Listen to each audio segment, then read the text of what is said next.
Olá, esse é o capítulo do dia. E se você gosta da novela Sim a Moça, se inscreva no canal e ative o sininho. Vamos ao vídeo. Coutinho, José Coutinho e Adelaide estão conversando. Coutinho furioso diz: "Não me obrigue a usar da violência, José." José Coutinho diz: "Não se atreva, ou serei obrigado a lhe faltar com respeito, senhor." Coutinho vai embora. José tranca a porta rapidamente. Adelaide está muito assustada e abraça forte José Coutinho. Adelaide diz: "Estou com medo, José. Estou com muito medo." José Coutinho diz: "Não tenha medo. Você é a minha mulher, ele vai ter que aceitar isso." No dia seguinte, enquanto Bentinho e Justo chegam na cidade, Augusto está na praça vendendo os jornais. Adelaide vai fazer uma visitinha para Inês. Inês pergunta como Adelaide está. Adelaide diz que está bem, mas que o José não consegue emprego em lugar nenhum. Inês diz: "Estou sabendo, minha querida. Ele esteve aqui algumas vezes conversando com fontes." Adelaide diz: "A dona Inês, a gente não tem dinheiro nem para comprar comida e eu tô já com vergonha de pedir fiado pro seu Manuel na venda." Inês diz: "Eu vou lhe dar um dinheiro emprestado, isso." Adelaide diz: Não, eu não vim lhe pedir dinheiro não, dona Inês."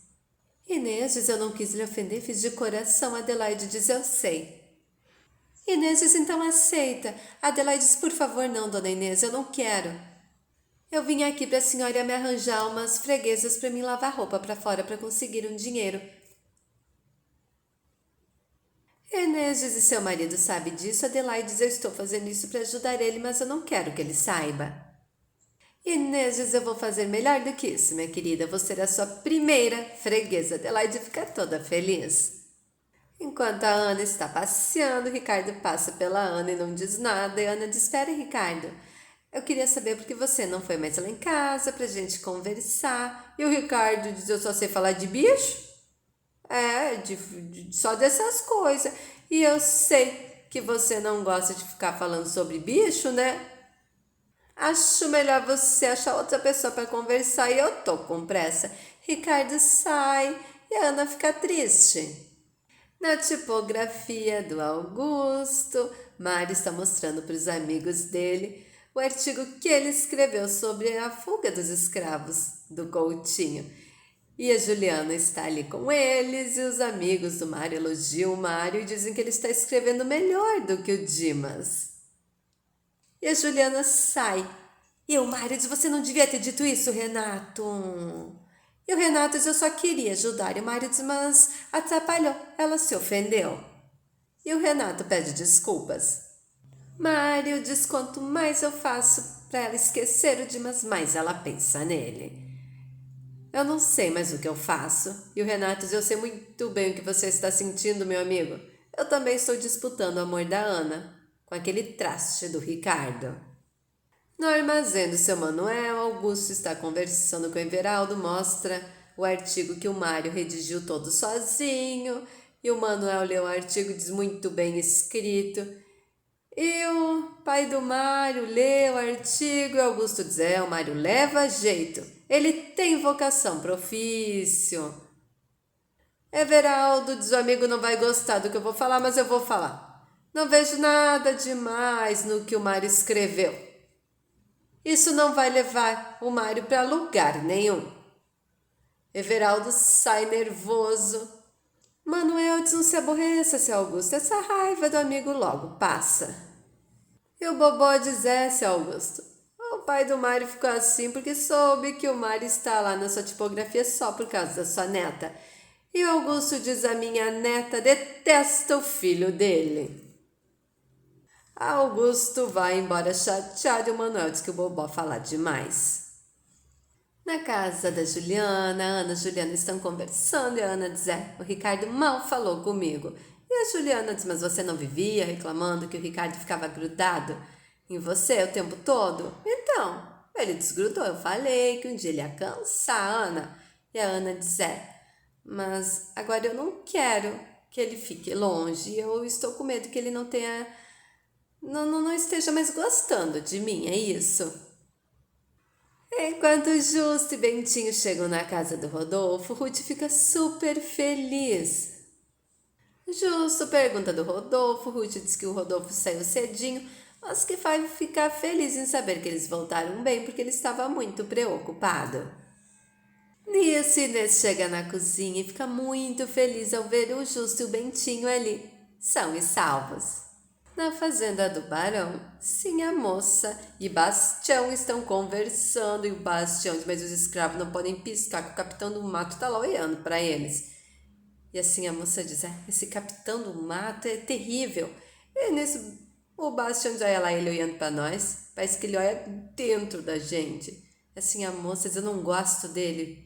Vamos entrar, Bastião? Enquanto o Barão e o Coutinho estão conversando, e o Coutinho leva o jornal do Augusto para o Barão ler e o Barão dá risada. Ô Barão, diz que diferença, faz esse jornal, todo mundo sabe que seus escravos fugiram. Coutinho diz o que me incomoda, a maneira que ele escreveu o artigo, com deboche. E o Barão diz, esqueça isso, que é isso? E como ficou a história do seu filho com aquela escrava, hein? E o Coutinho diz, a escrava que o amigo jogou nos braços do meu filho, quer dizer, não é? Ninguém me tira da cabeça que o amigo facilitou as coisas para os dois, para se vingar. E o Barão diz, não facilitei coisa nenhuma. Coutinho diz, está certo, mas não fale mais sobre esse assunto para mim não me irritar. E o Barão diz, o amigo se conformou, foi. E o Coutinho diz, que eu posso fazer? O meu filho é um burro. E o Barão diz, vá atrás dos seus direitos, a escrava é sua, tem o registro dela nas mãos. E o Coutinho diz, eu fui atrás de algum advogado, mas nenhum quis pegar o meu caso. São todos abolicionistas e um achou divertido e riu na minha cara. Mas eu peguei infeliz pelo colarinho e dei um supapo nele. Barão dizia a colheita do amigo e o Coutinho diz, Everaldo me emprestou uns escravos.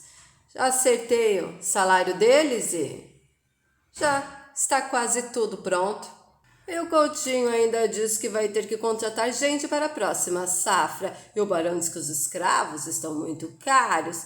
E o Coutinho diz, eu não quero mais lidar com esse povo. Eu vou contratar italianos para trabalhar na minha fazenda. E o Barão diz, italianos, e o Coutinho diz, se prepare, amigo, em breve os italianos cuidarão das lavouras deste país. E o Barão dá risada. Na casa do Rodolfo, Justo e Bentinho estão descansando. Rodolfo entra no quarto, vê que eles estão dormindo e fica feliz em ver que o Justo e o Bentinho estão em casa bem.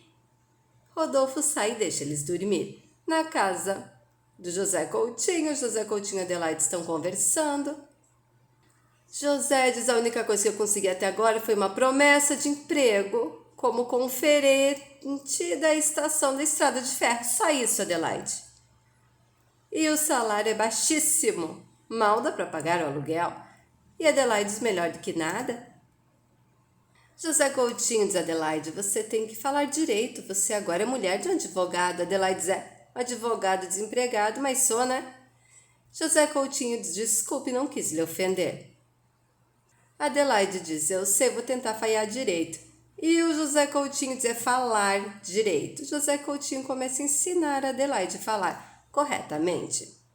Na casa do Barão Cândido, assim, a moça estão conversando e o Barão dando risadas, o infeliz do Coutinho vai deixar o infeliz do filho dele, que é escravinho. Não conseguiu um advogado que pegasse a causa dele. Sim, a moça e Cândida ficam felizes e o Barão fica furioso com a felicidade delas. E o Barão diz, aquele Coutinho é tão burro que ficou todo mexido agora e não vai mais querer escravos para trabalhar na fazenda dele, vai contratar italianos e dar risada. Sim, a moça diz, muito bom, uma boa ideia. E a Bade, mas eles vão viver na senzala, E o Barão diz, o Coutinho acha que sim. Assim a moça diz, eles não vão se sujeitar a isso. E o Bastião diz, mas eu posso fazer uma pergunta? O que é italiano? E o Barão dá a risada. Augusto chega em casa feliz, diz que vendeu bastante jornal e que notou que as pessoas não compraram o jornal pela notícia, porque todo mundo já sabia, e sim para saber a opinião do jornal sobre a notícia. Juliana diz para Augusto comer antes que a comida esfrie. Augusto diz que só vai comer se a Juliana também comer. E a Juliana diz que está sem fome, que está com saudades do Dimas. E o Augusto diz: você acha que fazendo jejum e ficando tísica vai trazer o Dimas de volta, Juliana? Augusto, preocupado, diz: e se o Dimas não voltar, Juliana diz: eu morro de tristeza. Augusto diz: então, morremos os dois. Tire o meu prato que eu também não vou comer. E Juliana decide comer, pro Augusto comer também. E Abá e o Bastião estão conversando e Abá diz que está achando o Barão muito estranho, que parece que ele está desconfiado de alguma coisa. E o Bastião disse: se não tivesse pensando besteira, não punhava o Capitão do Mato vigiar a senhorinha. E Abá diz: mas o Capitão do Mato está aqui para vigiar assim a moça. E o Bastião diz: é claro, hoje ele ficava o tempo todo olhando para ela. Sim, a moça vai falar com o Barão, pede para ir na cidade, se confessar com o Frei José. E o Barão diz: quando eu puder, você vai também. Sim, a moça diz: o senhor não pode me manter prisioneira nessa casa. E o Barão, nervoso, diz: eu já disse para não insistir. A minha resposta é não. Não sou idiota, sei que não é atrás do Frei José que você está indo. Sim, a moça diz: como assim, papai? E o Barão diz: ah, sua mãe me falou que você está apaixonada pelo Dr. Rodolfo. Sim, a moça diz: é verdade, papai, podemos conversar sobre isso? O Barão diz: fale, filhinha. Sim, a moça diz: eu quero me casar com o Dr. Rodolfo. E o Barão diz: assim. Sim, a moça diz: eu me enganei em relação a ele, papai. Barão ficou louca, só pode ter ficado maluca, jamais eu vou permitir que você se case com esse sujeitinho. Eu nunca vou perdoar ele, nem o pai dele, e me deixe em paz. Sim, a moça vai falar com a Cândida e diz que o Barão não vai permitir o casamento dela com Rodolfo. Cândida diz: eu avisei. E assim a moça diz: mas o papai não pode me manter prisioneira nessa casa. Eu me arrependi de ter voltado para casa. Cândida fica triste, assim a moça diz: se não fosse pela senhora e pela Abá, eu não teria voltado. Mas eu não vou desistir do Rodolfo. Eu sou dona da minha própria vida. Vou me casar com Rodolfo, papai querendo ou não. Cândida diz: o seu pai jamais vai permitir. Sim, a moça diz: fique do meu lado e me ajude, mãe. Na casa do Rodolfo, Rodolfo diz que vai falar com o Barão. E o Fontes diz: ele não vai lhe receber, e se lhe receber, no que você abrir a boca para falar assim a moça, ele puxa a arma.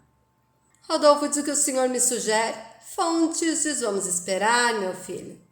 Rodolfo diz: eu não vou esperar, papai, vou me casar com assim a moça. Fontes diz: é difícil, para não dizer impossível, o Barão permitir esse casamento. Rodolfo diz: eu me precipitei, não deveria ter contado a verdade, deveria ter continuado enganando ele. Fontes diz: a culpa disso tudo é da sinha moça, ela não confiou em você, meu filho. Se não fosse isso, vocês estariam casados. E Rodolfo diz: apenas ela se deixou levar pelas aparências. Mas saiba que o Barão, querendo ou não, eu me caso com ela. E o Fontes diz: não vai roubar assim a moça, meu filho. Você estaria armando uma confusão. Não quero nem pensar no que aconteceria. E na fazenda do Barão, sim, a moça está saindo de casa, vai para ir na senzala e o Capitão do Mato não deixa e diz que são ordens do Barão. Sim, a moça vai falar com o Barão. Sim, a moça diz: papai, o senhor deu ordens para aquele bruto. E o Barão diz: aquele bruto vai seguir você onde você for e não adianta reclamar. Sim, a moça diz: eu só estava indo na senzala falar com o Fulgêncio. O Barão diz: você está proibida de falar com aqueles escravos. E assim a moça diz: por que o senhor não me tranca no quarto de uma vez por todas? O Barão diz: se for preciso, eu tranco. Enquanto Cândida e Bá estão conversando, a Cândida conta para Bá que assim a moça pensa em fugir de casa para se casar com Rodolfo e ainda quer que ela ajude, que se o Barão descobrir... Cândida diz: não sei de que lado ficar, Bá. Sim, a moça ama Rodolfo, mas o ferreiro o odeia e tem suas razões, ele o traiu. Sim, a moça chega na cozinha furiosa e diz: mamãe, o papai colocou o Capitão do Mato para me vigiar, ele me puxou pelo braço, só faltou me chacoalhar. E quando fui reclamar com o Papai, ele falou que eram ordens dele. Eu vou fugir de casa, eu estou avisando. Na casa do Augusto triste, diz: Juliana, não sei como, seu Everaldo descobriu que o Mário gosta de você e disse que você não é boa o suficiente para ele. E a Juliana diz: o Mário que não é bom o suficiente para mim. E Augusto diz: mas de toda forma eu me senti humilhado. Provavelmente ele quer uma nora rica, não neta de um pobre tipógrafo. E a Juliana diz: eu tenho muito orgulho do senhor, vô. Enquanto o Frei José está organizando tudo, Rafael chega. De surpresa, o Frei José fica chocado ao ver o Rafael e diz: você voltou, Rafael? E o Rafael diz: voltei, Frei José, voltei. Frei José diz que então está tudo bem, né? Eu estou perguntando porque quando você saiu daqui, saiu fugido e as coisas continuam iguais, hein? O barão tá cada vez pior. Rafael diz: agora eu não tenho que temer nada, Frei José. E o Rafael mostra a carta de alforria dele para o Frei José. Frei José fica super feliz. Rafael diz: agora sou um homem livre de verdade, Frei José. O senhor barão não pode fazer nada contra mim. Frei José feliz diz: seja bem-vindo, Rafael. E o Rafael abraça o Frei José feliz. Rafael diz: eu precisava voltar para terminar de cumprir a minha missão e me vingar do barão. E esse foi o capítulo do dia, gente. A novela está pegando fogo. O que vocês acharam da volta do Rafael, hein? Será que ele vai se vingar do barão? Escreva nos comentários. Muito obrigada e fiquem com Deus.